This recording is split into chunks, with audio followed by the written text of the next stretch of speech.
సిద్ధులకు కూడా సుబ్రహ్మణ్య తత్వం అర్థం కాలేదండి.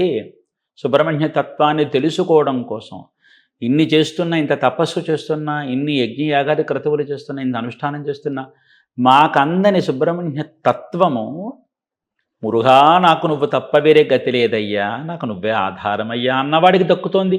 ఏమిటిది? ఇదేదో చూడాల్సిందే అని చెప్పి వీళ్ళందరూ ఎవరు వీళ్ళెవరో చెప్తాను ఉండండి. మహర్షులు, సిద్ధులు వీళ్ళందరూ వస్తారు భూమి మీదకి. ఏమిటి మనం ఇంత క్రతువు చేస్తున్నాం, ఇంత తపస్సు చేస్తున్నాం, ఇంత అనుష్ఠానం చేస్తున్నాం, మనకు అంత సులభ ప్రసన్నం అవ్వలేదు.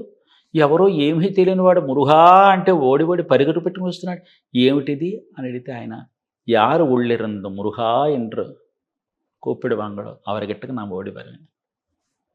పిలిచేటప్పుడు ఆర్తి ఉండాలి. ఆర్తి ఎక్కడ ఉంటే అక్కడ నా కడుపు కదిలిపోతుంది అని పరిగెట్టుకు వస్తాడు ఆయన. అది తెలుసుకోవడం కోసం వస్తారు భూమి మీదకి ఈ సిద్ధులు. ఆ మర్మం ఏమిటో తెలుసుకోవడం, ఆ సిద్ధతత్వం, సుబ్రహ్మణ్య తత్వం ఏమిటో తెలుసుకోవడం కోసం ఈ ఆషాఢ మాసాలు ఆడికృతిగా నడుస్తారు.